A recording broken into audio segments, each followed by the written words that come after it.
Jake Morrison had been alone on the jungle planet for 3 weeks and 22 days. He counted each sunrise through the thick green canopy above him. The crash of his small military shuttle had left him with very little food and a broken radio. That only made static sounds when he tried to call for help. The planet was hot and humid all the time. Strange birds with colorful feathers called from the treetops and insects buzzed around his head constantly. Jake had found a small cave near, a stream where he could sleep safely at night. During the day he searched for food and tried to fix his radio, but nothing worked. The jungle seemed to go on forever in every direction. On this particular morning Jake was washing his face in the stream when he heard a soft sound behind him. He turned around quickly and saw her standing at the edge of the clearing. She was unlike anything he had ever seen before. Her skin was pale blue and seemed to glow softly in the dim light under the trees. She was shorter than him by at least a foot and very thin.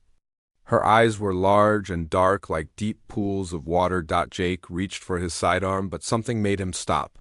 The alien girl raised her hand slowly to show she meant no harm.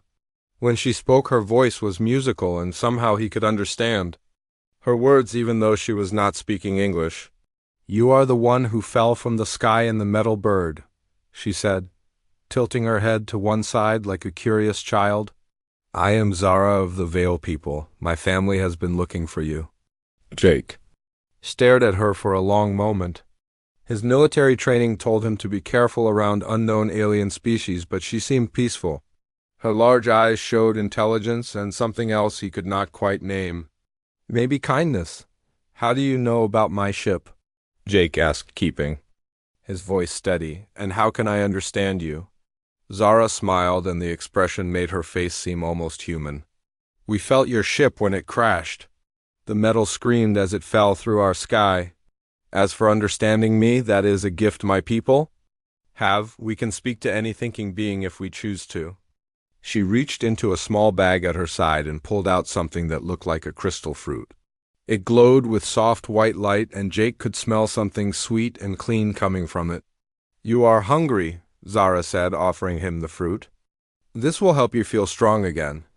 Jake hesitated. Every rule he had learned about first contact with alien species told him not to eat unknown food. But his stomach was empty, and he had been getting weaker each day. The fruit smelled wonderful, and Zara was waiting patiently for him to decide. "It will not harm you," she said softly. "My people have been eating these for thousands of years. They grow wild in our forests." Jake took the fruit and bit into it. The taste was amazing, like honey and sunshine mixed together.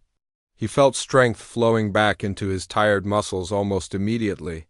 His head cleared, and the constant headache he had been living with for days disappeared. "Thank you," he said, and meant it. "But why are you helping me? You don't know anything about me." Zara sat down on a fallen log and motioned for him to sit beside her. "My grandmother is very old, and she knows the ancient songs of our people. She told me that one day a Skywalker would come to our world.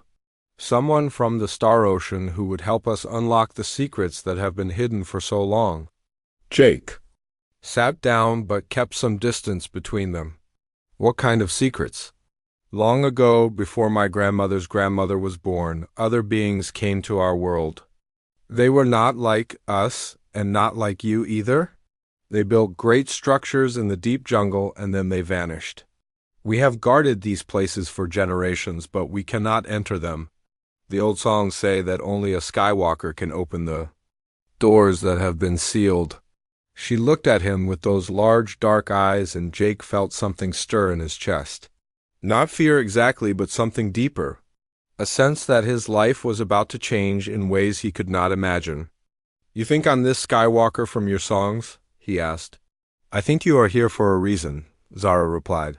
"Your metal bird could have crashed anywhere on our world, but it fell near the most sacred of the ancient places. That cannot be chance." Jake thought about the crash.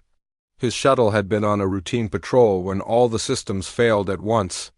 The computer had tried to find a safe landing spot, but the jungle canopy was too thick. He had been lucky to survive at all. "Where is this sacred place?" he asked. Zara stood up and looked toward the deeper jungle. 3 days' walk from here. But it is dangerous. There are creatures in the deep forest that do not like visitors. And the ancient place itself has guardians that my people fear. What kind of guardians? Things that move in the shadows and watch from the trees. They have never harmed my people, but they make it clear that we are not welcome near the sacred structure. Perhaps they will feel differently about you. Jake finished eating the crystal fruit and felt better than he had in weeks. His mind was clear and his body felt strong. Looking at Zara, he realized that she was offering him something more than just food and shelter. She was offering him a purpose. "If I go with you to this place, what happens then?" he asked. "Then we find out if the old songs are true," Zara said. "And maybe we both learn something about why the Star Ocean brought us together." Jake stood up and looked around the clearing that had been his home for nearly a month. He had been waiting for rescue, but maybe rescue had come in a form he never expected. An alien girl with glowing skin and ancient songs who believed he was meant for something greater than just surviving in the jungle. "All right," he said. "I'll come with you, but I want to know more about these builders and why you think I can open doors that your people cannot."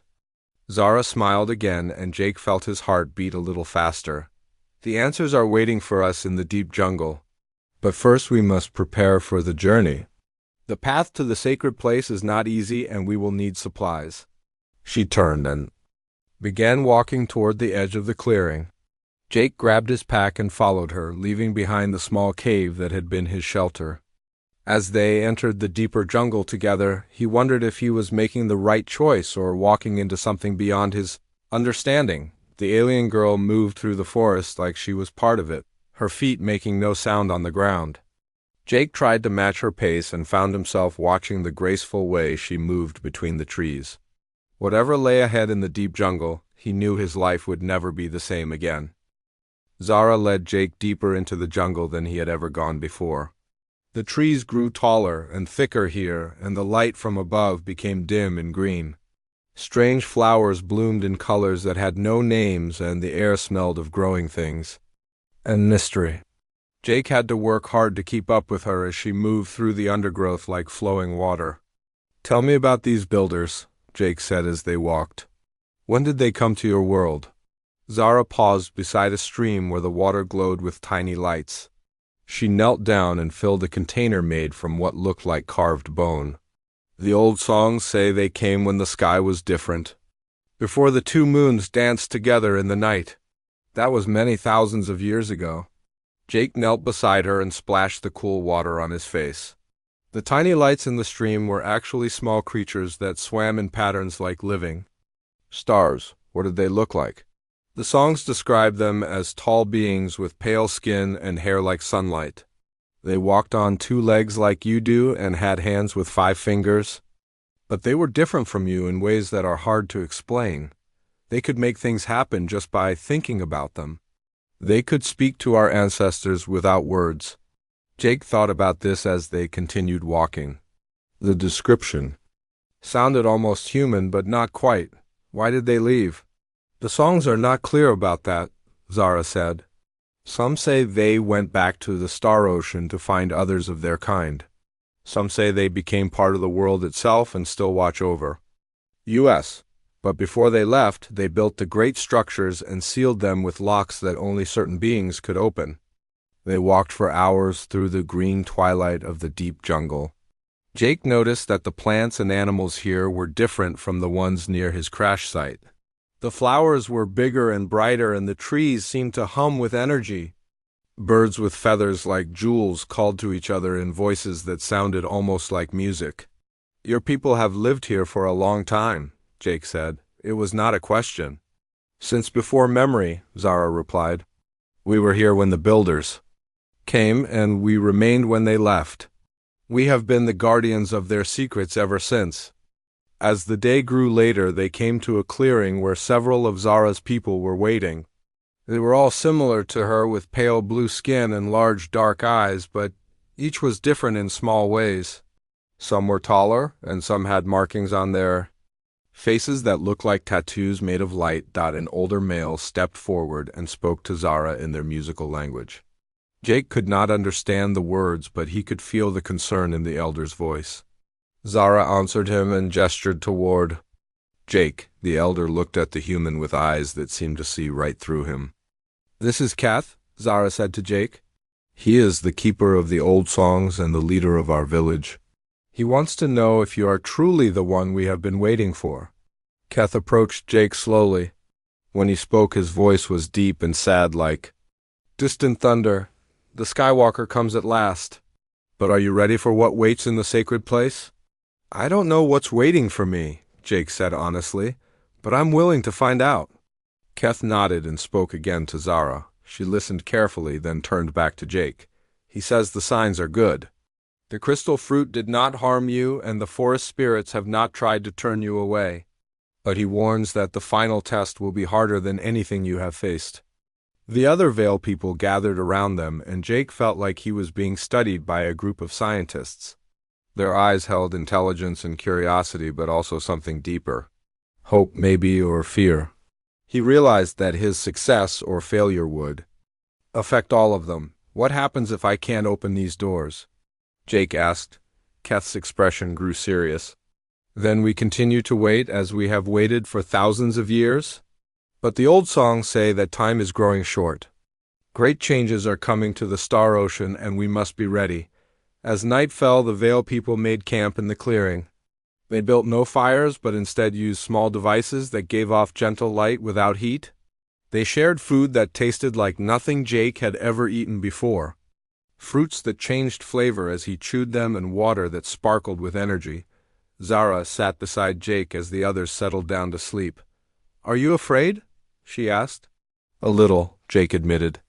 "Where I come from, we have stories about ancient aliens who visited our world long ago. But I never thought I would meet them myself." "The builders visited many worlds," Zara said. "Perhaps they came to your world too. That would explain why you can understand our speech and why the crystal fruit did not harm you." Jake looked up at the alien stars shining through the canopy above. 2 moons danced together in the dark sky, just as Zara had described. "If they visited Earth, they left no structures like the ones on your world. At least none that we've found." "Maybe they knew your people were not ready," Zara suggested. "Maybe they left different gifts for different worlds." They talked quietly as the jungle settled into its nighttime rhythms. Jake found himself drawn to Zara's gentle wisdom and the way she seemed to understand things that he had never even thought about. Despite their different origins, he felt a connection to her that he could not explain. "Tomorrow we reach the sacred place," Zara said, as sleep began to claim them both. "Whatever happens there will change everything." Jake nodded and settled down. On the soft ground around them, the Veil people slept peacefully while night creatures called from the darkness. He thought about his crashed shuttle and the rescue team that might be looking for him. But those concerns seemed far away now. He was part of something bigger than himself, and for the first time since the crash he felt like he was exactly where he was supposed to be. The last thing he saw before sleep took him was Zara's face glowing softly in the moonlight. Her large dark eyes held mysteries that reached back thousands of years and forward into an uncertain future. Tomorrow they would discover if the old songs were true and if a human could unlock secrets that had been hidden since before his civilization began. Jake woke to the sound of Zara's voice calling his name softly. The jungle around them was still dark, but he could see the first hints of dawn through the thick canopy above. The other Veil people were already awake and moving quietly through their morning routines. "Today we reach the sacred place," Zara said as Jake sat up and stretched his sore muscles. "Are you ready?" Jake nodded and accepted the morning meal she offered him. It was another crystal fruit, but this one tasted different, sharper and more energizing. He felt his mind become clear and focused as he ate. Keth approached them and spoke quietly to Zara. Jake could see worry in the elder's large eyes. When Keth finished speaking, Zara turned to Jake with a serious expression. "He says the Guardians were active last night," she explained. "They know we are coming and they are watching us. We must be very careful from now on." They broke camp quickly and began walking deeper into the jungle. Jake noticed that the forest was changing around them. The trees grew in strange patterns, and the very air seemed to hum with energy. Flowers glowed brighter here, and the stream they followed sparkled with more of the tiny light creatures. "What are these guardians exactly?" Jake asked as they walked. "No one knows for certain," Zara replied. "They are not alive in the way that we understand life. The old songs call them the Watchers. They have protected the sacred places since the builders left. My people have seen them moving in the shadows, but they have never harmed us. They simply make it clear that we are not welcome." As they traveled, Jake began to feel something strange. It was like a pulling sensation in his chest that grew stronger with each step. The feeling was not unpleasant, but it was definitely there. He mentioned it to Zara, and she smiled. "The sacred place is calling to you," she said. "That is a very good sign. It means the old songs were right about you being the key-bearer." They walked for hours through the increasingly strange jungle. Jake saw plants that seemed to move on their own and heard sounds that had no source he could identify. The pulling sensation in his chest grew stronger, and he found himself walking faster without meaning to. Then suddenly they were there. The pyramid rose from the jungle floor like a sleeping giant made of black stone. It was huge beyond anything Jake had expected. The base was easily as wide as a football field, and the structure reached up into the canopy until its peak disappeared. Among the branches, "By all the stars," Jake whispered, "it's incredible." The pyramid surface was covered in patterns that hurt to look at directly. They seemed to shift and move when Jake was not looking straight at them. The black stone appeared to absorb light, rather than reflect it, and the whole structure seemed to pulse with hidden energy. "It has been like this for as long as my people remember," Zara said, "silent and waiting. But watch what happens now." As Jake moved closer to the pyramid, the patterns on its surface began to change. Lines of light appeared in the stone and started to glow brighter. The humming sound he had been hearing grew louder, and he could feel vibrations in the ground beneath his feet. The other Veil people who had followed them stopped well back from the structure. Jake could see fear and awe in their faces as they watched the pyramid come alive. Keth spoke urgently to Zara, and she nodded. "He says this has never happened before," she told Jake. "The pyramid is responding to your presence. The builder's technology recognizes something in you." Jake stared at the growing pattern of lights spreading across the pyramid's surface. It was beautiful and terrifying at the same time. He felt the pulling sensation in his chest become almost overwhelming. Something inside the structure was calling to him. "How is this possible?" he asked. "I'm just a human pilot from Earth. I don't have any special powers or ancient bloodlines." "Maybe you do and you just don't know it yet," Zara said. "The builders seeded many worlds with their gifts. Perhaps your people carry their legacy without knowing it." A section of the pyramid's wall began to shift and change. The black stone flowed like liquid and formed an opening that was perfectly sized for a human to walk through. Light poured out of the entrance, and Jake could see a corridor leading into the heart of the structure. "It's opening for you," Zara said with wonder in her voice. "The sealed door that has been closed for thousands of years is finally opening." Jake walked toward the entrance, and the light grew brighter. He could feel something vast and ancient stirring inside the pyramid. Knowledge and power that had been waiting for someone like him to claim it.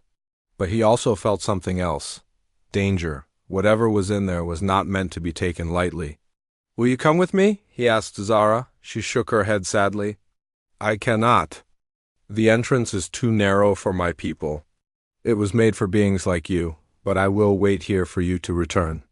Jake looked back at the group of Veil people watching him. They had waited thousands of years for this moment, and now it was happening. He was the key they had been promised in their ancient songs. The responsibility felt heavy on his shoulders. "What if I don't come back?" he asked Zara. "Then you will have died trying to unlock secrets that could help both our peoples," she replied. "But I believe you will return. The pyramid would not call to you if it meant to destroy you." Jake nodded and took a deep breath. The corridor ahead glowed with soft blue light that reminded him of deep ocean water. He could hear something like music coming from inside the structure. Ancient melodies that made his heart race with excitement and fear. He turned back to Zara one more time. Her large dark eyes held trust and hope and something else that made his chest tight. "Wait for me," he said. "Always," she replied. Jake stepped through the opening and into the pyramid. Behind him he heard Zara call out words in her own language. He did not understand them, but he felt their meaning. A blessing and a prayer for his safe return. The corridor stretched ahead of him into the depths of the ancient structure. The walls were covered in symbols that seemed to glow with their own inner light. As Jake walked forward, the entrance behind him remained open. The pyramid was not trapping him. It was welcoming him home to a heritage he had never known he possessed. The music grew louder as he walked deeper into the structure. It was beautiful and sad and filled with the weight of ages. Jake felt tears on his cheeks as he realized he was hearing the songs of the builders themselves. The last messages of an ancient people who had left gifts for their distant children among the stars. Jake walked through the glowing corridor for what felt like hours but might have been minutes. Time seemed different inside the pyramid. The walls around him pulsed with soft blue light, and the symbols carved into the stone seemed to move and change as he passed. The music he had heard from outside grew louder and more complex with each step. The corridor opened into a vast chamber that made Jake stop and stare in amazement. The room was impossible. From outside, the pyramid had looked large, but this space was bigger than anything the structure could contain. The ceiling stretched up so high that it disappeared into darkness. The walls curved away in all directions, covered with displays that showed moving pictures of stars and planets, and strange symbols. In the center of the chamber stood a crystal platform that glowed with white light. On top of the platform was a hand-shaped depression that seemed to be waiting for someone to place their palm against it. Jake could feel the pulling sensation in his chest grow stronger as he looked at it. He walked slowly toward the platform while the displays on the walls began to change. Images appeared that showed tall beings with pale skin and golden hair. They looked almost human, but not quite. Their eyes held intelligence and sadness and something else that Jake could not name. These had to be the builders that Zara had told him about. The images showed the builders working with amazing technology. They created things that looked like cities floating in space and ships that moved between the stars like silver fish swimming through water. But then the images changed and showed something terrible. A darkness that spread across the galaxy, eating whole worlds and leaving nothing behind. Jake reached the platform and stood before the hand-shaped depression. The moment he got close, the displays around the room began showing new images. Pictures of Earth from space, his homeworld, as it looked millions of years ago when early humans were just beginning to walk upright. The builders had been there watching and waiting. They came to Earth, Jake whispered to himself. They really came to Earth. The images showed the builders landing on his world in secret. They did not make contact with the primitive humans, but instead left something behind. Genetic markers that would be passed down through generations. A key that would unlock their technology when the time was right. Jake understood now why the pyramid had responded to him. Why he could eat the crystal fruit and understand Zara's speech. He carried the genetic legacy of the builders in his blood. Not much, but enough to activate their ancient systems. He placed his hand on the crystal depression, and the world exploded into light and sound and knowledge.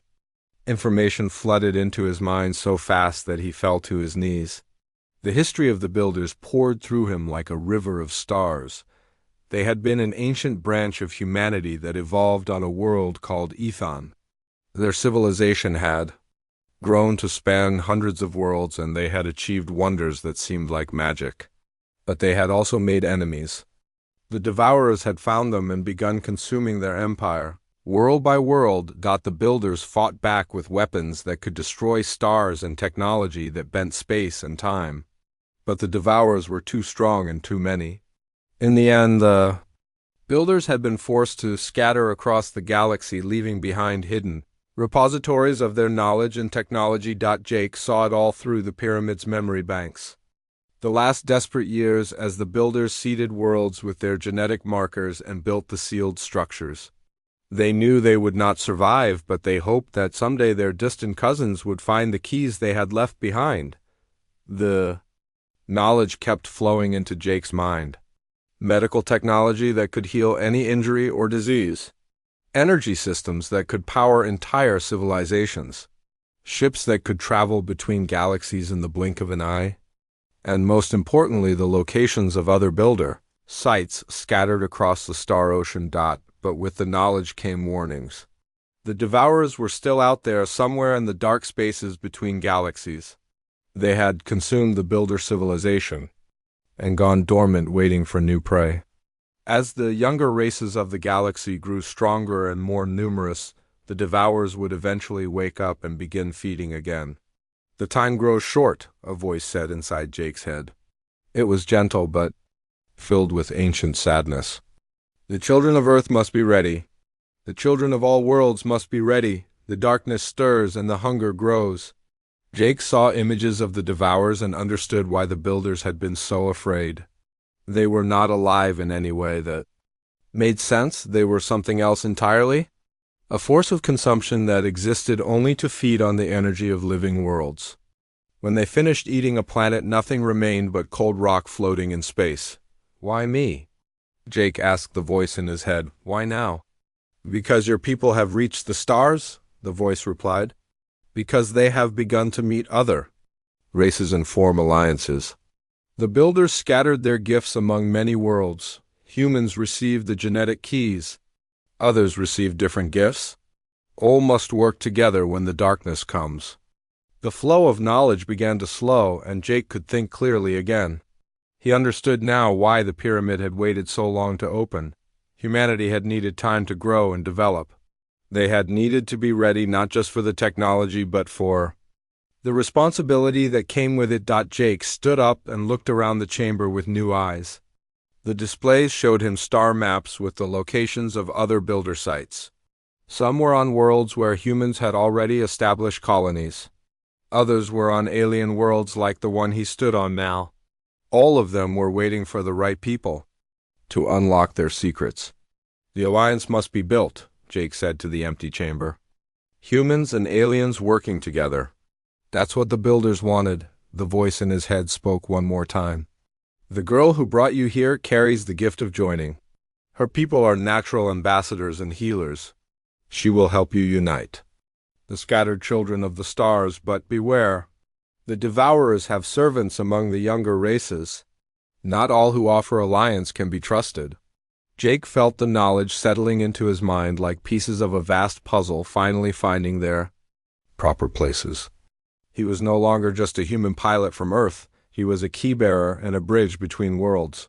The responsibility was enormous, but he did not feel afraid anymore.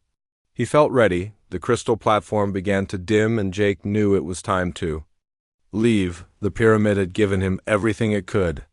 Now he had to take that knowledge back to Zara and her people and begin the work of building the alliance that would save the galaxy from the coming darkness. Jake walked back through the glowing corridor toward the entrance.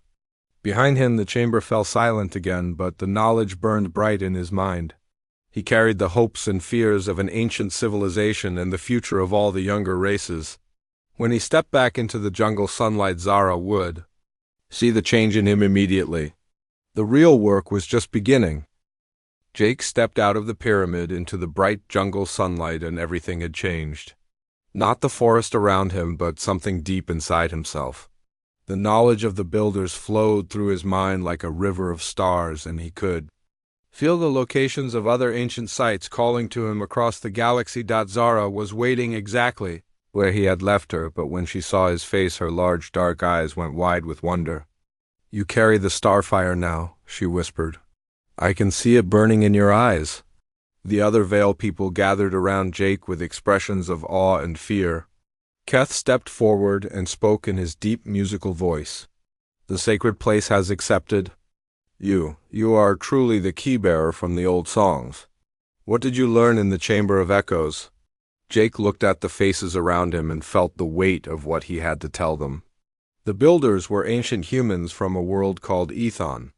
They came here and to many other worlds when something called the Devourers destroyed their civilization.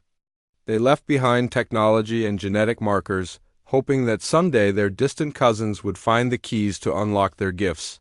He told them about the flowing knowledge and the warnings about the coming darkness. As he spoke, more Veil people arrived from the village. Word of the pyramid's activation had spread quickly through their communication networks.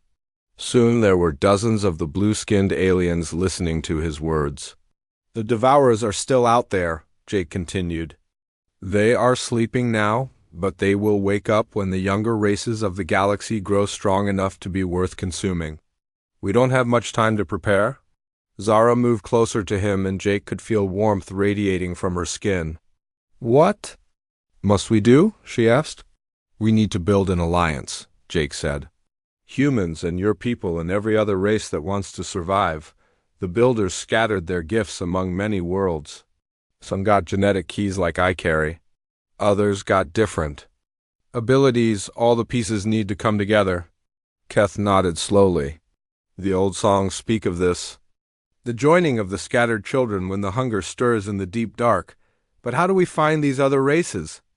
Jake smiled and pointed up at the sky. The pyramid showed me where the other builder sites are located. Some are on human worlds, and some are on alien worlds. We need to visit all of them and wake up the people who can unlock them. Over the next few days, Jake worked with Zara and her people to send messages across their vast communication network. The Veil people had connections with dozens of other alien races through trade and ancient treaties. Soon, representatives from many different worlds began arriving at the jungle planet. Jake met beings that looked like living crystals and others that seemed to be made of flowing water. There were creatures with 6 arms and others that floated in the air without wings. Each race brought their own gifts and abilities. Some were natural healers like the Veil people. Others were amazing engineers or fighters or explorers. The diversity is incredible, Jake told Zara as they watched a group of flame-colored aliens demonstrate their ability to create energy with their bare hands. Each race has something unique to offer. That was the builder's plan, Zara replied. They knew that no single people could stand against the Devourers alone. Only by working together can the younger races hope to survive. 2 weeks after Jake emerged from the pyramid, the first human rescue ship arrived in the system. Captain Lisa Grant and her crew aboard the exploration vessel. Aurora had been searching for Jake since his shuttle disappeared when they detected the alien communication signals coming from the planet they approached carefully with. Weapons ready. Jake met them at a landing site cleared by the Veil people. Captain Grant stared in amazement at the gathering of alien races that had come to greet the human visitors. "Lieutenant Morrison, what in the hell is going on here?" she asked. "The beginning of something bigger than any of us imagined," Jake replied. "Captain, we need to get word back to Earth Command immediately. Humanity is about to become part of a galactic alliance and we have a lot of work to do." He explained everything to Captain Grant and her crew. The pyramid, the builders, the genetic keys, and the coming threat of the Devourers. At first they looked at him like he had lost his mind. But when Zara demonstrated her people's healing abilities by curing a crew members' chronic back pain in seconds, they began to believe. "There are other builder sites in human space," Jake told the captain. "We need to find the people who can activate them and learn what gifts the builders left for us. This is bigger than first contact. This is about the survival of every living thing in the galaxy." Captain Grant agreed to carry Jake's message back to Earth while he remained on the jungle planet to coordinate with the alien races. More ships arrived every day as word spread through the galactic community. Scientists and diplomats and warriors all coming to learn about the ancient threat and the alliance being formed to face it. Zara stayed by. Jake sighed through all of it, helping him navigate the complex politics of dozens of different races. Her people's gift for communication and healing made them natural ambassadors and mediators. Jake found himself falling deeper in love with her each day as he watched her work to bring the scattered peoples together. "Will you come with me when I have to leave?" he asked her one evening as they sat beside the glowing pyramid. "The other builder sites are calling to me. I can feel them across the stars waiting to be awakened.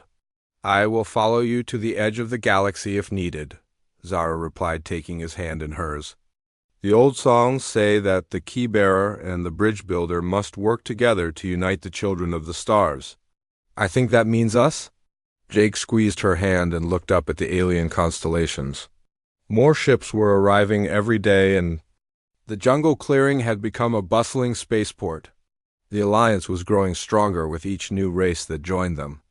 But he could also feel something stirring in the deep dark between galaxies. The Devourers were beginning to wake from their long sleep. We're going to need all the help we can get, Jake said. The builders left us the tools to fight back, but it's going to take everything we have. Zara smiled, and her skin glowed brighter in the darkness. Then it's a good thing we're not fighting alone anymore. The scattered children are coming home to each other at last. Above them, the pyramid pulsed with ancient light, sending signals across the galaxy to its sister structures. The great work of awakening had begun, and Jake Morrison, former shuttle pilot, was at the center of it all. The keybearer who would unlock the gifts of the builders and help forge an alliance that could stand against the coming darkness.